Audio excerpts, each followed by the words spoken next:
Hola, muy buenas noches. Yo soy el estudiante Jesús Roberto Méndez Tamendi de la preparatoria UAE. Actualmente estoy cursando el cuarto semestre de la preparatoria y bueno, esta es mi tarea de estructura socioeconómica de México.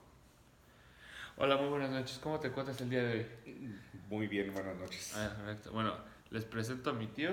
Él es Marco Antonio Gómez Méndez. Así es, buenas noches. Él actualmente tiene 55 años. Entonces, nos puede contar un poco acerca del año 1968 en México. Pues bueno, en aquel entonces era yo muy niño, pero sí tengo algunos recuerdos de los sucesos de aquella época, que todo comenzó por la represión del gobierno que tenía sobre los alumnos. Eh, Hasta donde yo recuerdo y también informado por noticieros y la historia, pues recuerdo que todo empezó por un pleito entre preparatorias privadas y públicas, por un problema entre la famosa preparatoria Ocho Torena, que se encuentra allá en el Distrito Federal, y las escuelas de la Universidad Nacional Autónoma de México. Empezaron protestas, empezaron manifestaciones en contra del gobierno, aunadas a que, la, como actualmente sucede, la situación económica del país estaba muy mal. Realmente no estábamos bien económicamente. Bueno, yo creo que igual que hoy. Pero aún así el gobierno se aferró la idea de ser país sede de las Olimpiadas de 1968, lo que acarreó que pues obviamente hubiera nuevos impuestos para poder solventar esos gastos. Entre esos impuestos que antes no existían y que se suponía que nada más durarían para cubrir la cuestión de las Olimpiadas, era la tenencia de los autos automotores. Pero hasta después de ver que la recaudación de impuestos fue importante, pues ya sabemos cómo son de finos nuestros gobernantes, ¿verdad? Para meterle la uña al dinero, y pues se quedaron con ese impuesto hasta la fecha, aunque digan que no, pero sigue. Eh, la represión contra los estudiantes fue muy grande, todo aunado a que, perdón, un pequeño accidente, todo aunado a que el gobierno le quiso quitar su autonomía a la universidad. Por primera vez en toda la historia, tanto el Instituto Politécnico Nacional como la UNAM se unieron para hacer un frente común en contra del gobierno, para que hubiera mejor calidad de vida tanto para los ciudadanos como que también hubiera mejor calidad en el nivel estudiantil de aquel entonces. Eh, para el gobierno fue muy difícil tratar de lidiar con estudiantes. ¿Por qué? Porque todos sabemos que como jóvenes, en una situación así de esos casos de expresar su sentir, pues realmente son más abiertos o no tienen temor a las represalias, porque no tienen nada que perder. Un padre de familia pues sabe que si se mete en una situación de esas puede acarrear problemas para su familia, para sus hijos, su trabajo y su economía. Un adolescente pues no lo tiene, y fue lo que caracterizó el movimiento del 68, que los alumnos no tenían nada que perder al enfrentar al gobierno. Hubo muchísimas manifestaciones, y la manera más tonta, creo yo, que tuvo el gobierno para reprimirlas, puesto que se acercaba la inauguración de las Olimpiadas, pues fue el mandar a las calles al ejército. Primero empezaron con la creación de un grupo especial, que ahora se les conoce como grupos de choque, que en aquel entonces se le conoció como los famosos halcones. Eran un grupo de elementos del ejército preparados en muchas disciplinas de artes marciales, y principalmente una que se llama kendo, en la cual ellos ocupaban tubos, palos para golpear a los alumnos y no usar armas. Durante mucho tiempo así estuvieron dispersando las manifestaciones. También pues obviamente empezaron a detectar quiénes eran los líderes de aquel entonces de los movimientos, y así como lo hacen actualmente, ahí iniciaron lo que se le conoce como las desapariciones forzadas. Empezaron a desaparecer a muchos alumnos, a muchos líderes del movimiento estudiantil. De muchos de ellos ya no se supo nada, nunca los volvieron a encontrar. De hecho, hasta la fecha, el famoso 2 de octubre, que fue la mayor matanza que hubo de alumnos, los padres de familia salen aún a las calles con las fotos de sus hijos buscando una respuesta para saber qué pasó con ellos. Eh, Fueron unos meses realmente muy difíciles, porque pues, se veía por las calles a los soldados, se veía muchos militares, eh, y cuando había las manifestaciones, pues también era una cuestión de mucho riesgo, porque una característica que tenían los famosos halcones para identificarse entre ellos es que siempre andaban con un famoso guante blanco. Entonces, inmediatamente se notaba que cuando los muchachos en aquel entonces salían a hacer sus manifestaciones, empezar a ver cómo las famosas personas con el guante blanco los empezaban a rodear. Y para desestabilizar al país y hacer creer que era un movimiento sin razón, eh, infiltraban a los famosos halcones entre los grupos de los muchachos, y ellos eran los que armaban los pleitos, las peleas, las broncas, para dejar en mal ante la sociedad a los alumnos, hacer creer a la sociedad que eran ellos pues puros vándalos, que realmente no eran gente de provecho para la sociedad, y justificar el hecho de que los soldados estuvieran en la calle tratando de poner orden. Esto fue pues un movimiento ordenado por el entonces presidente de esa época, que era Díaz Ordaz, Gustavo Díaz Ordaz, y que siempre se manejó por un régimen y una actitud militar. Quería reprimir a la sociedad de esa manera.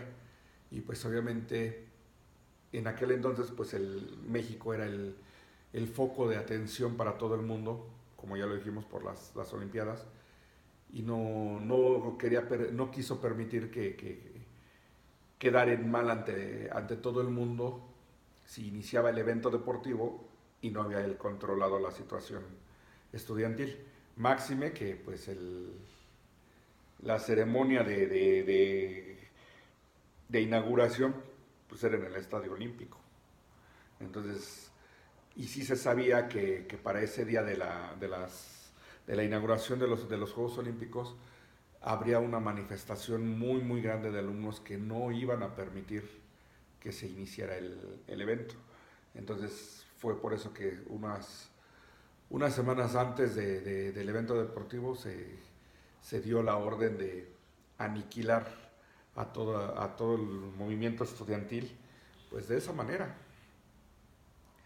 No sé si algunos de ustedes ya habrán visto por su cuenta la famosa película que se prohibió durante muchos años, de Rojo Amanecer, donde sale María Rojo, sale Héctor Bonilla, los hermanos Bichir, donde habla precisamente así de tres jóvenes que estuvieron ese día en la Plaza de las Tres Culturas, porque vivían ahí en Tlatelolco, y el papá de ellos, al ser burócrata que trabajaba en el gobierno, se entera con anticipación de lo que va a suceder ese día, que dan la orden de atacar a los alumnos, pero desgraciadamente él no se puede comunicar con sus hijos porque cortan toda la comunicación de la zona. Y cuando él llega a su casa, pues se topa con que ya había iniciado la matanza, ya había movimientos en la unidad habitacional. Y al final, pues por proteger a sus hijos y unos amigos que iban con ellos del movimiento, pues terminan perdiendo la vida toda la familia. Es una situación que desgraciadamente los alumnos de aquel entonces que tuvieron el valor de enfrentar al gobierno terminó de mala forma. Hubo muchos muertos, mucha gente desaparecida, como ya lo dije hace un momento. Pero creo que eso le sirvió al gobierno para meterle miedo a la población de ahí hasta la actualidad. Mucho se ha hablado de la situación del gobierno ahorita, de cómo está nuestro país, pero no se hace nada para enfrentar y salir de eso. Eh, yo creo que sí tenía un buen porqué y un objetivo bueno el movimiento del 68 porque se buscaba no nada más la rebeldía de los alumnos, o sea, había un objetivo que era presionar al gobierno para que quitara los impuestos excesivos que ya había en ese entonces, que se tuviera una mejor calidad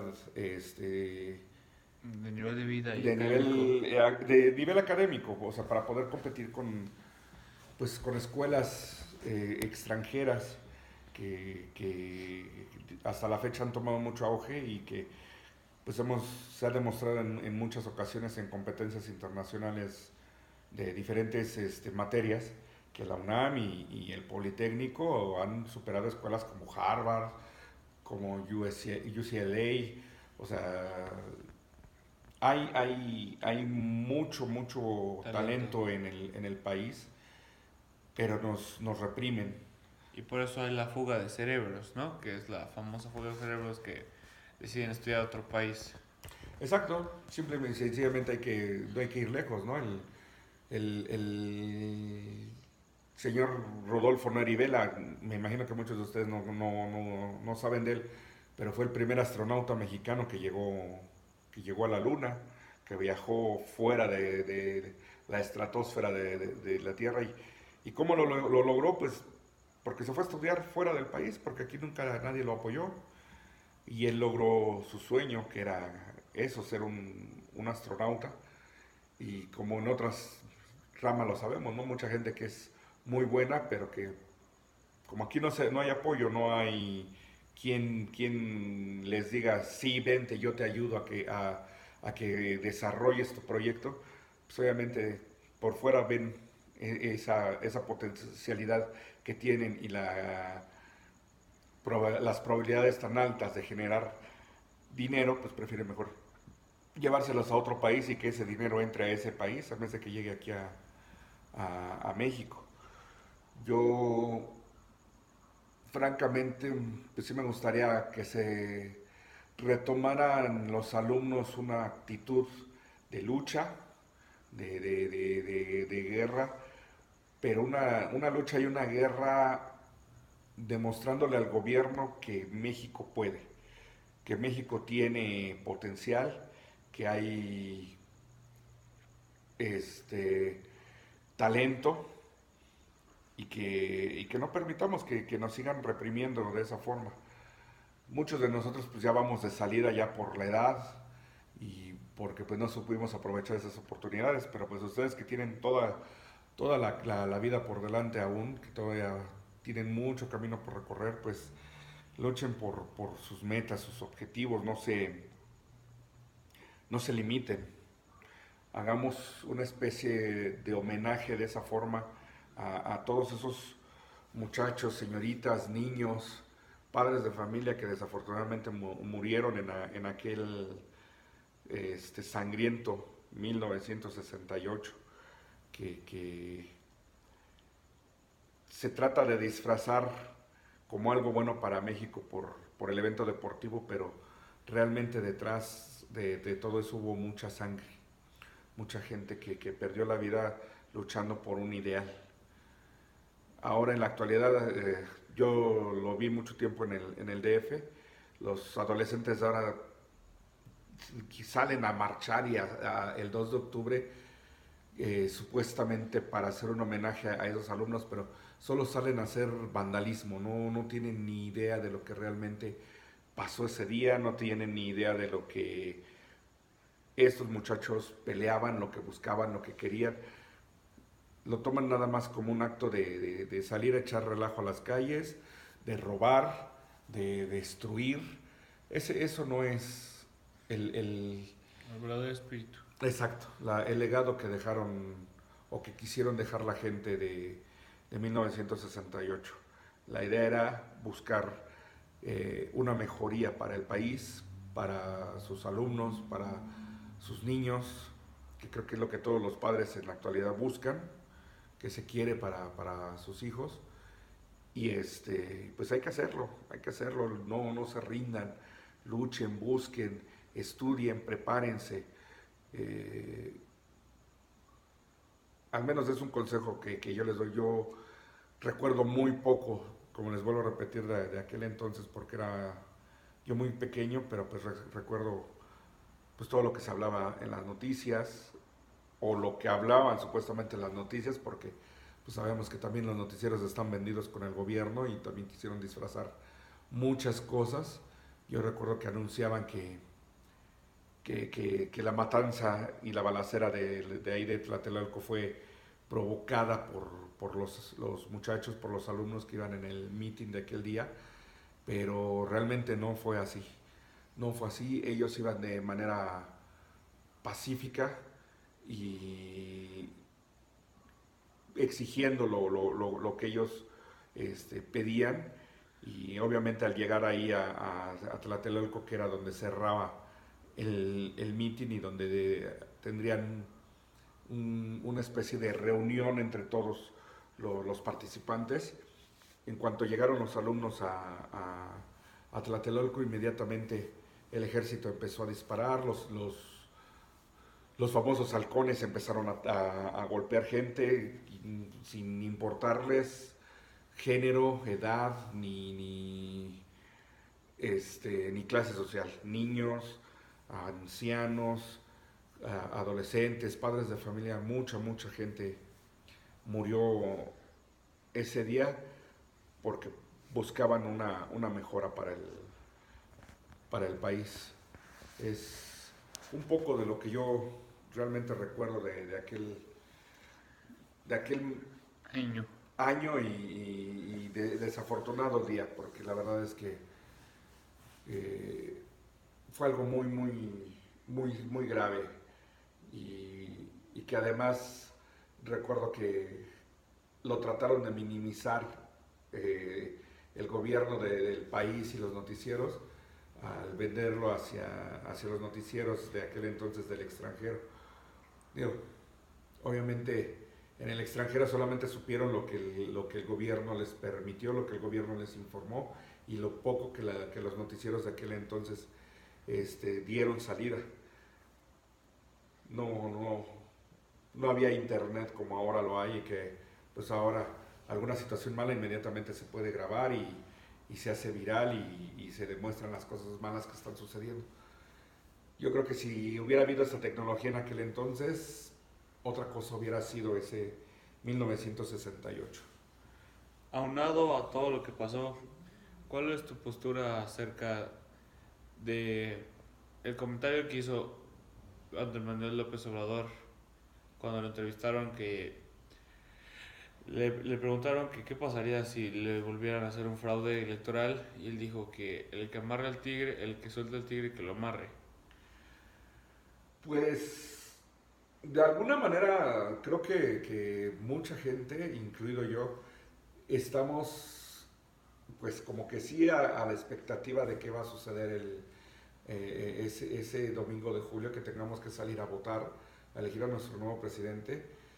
Eh, Siento yo que no es tanto que amenace López Obrador al gobierno con decirle que el país se va a levantar contra ellos.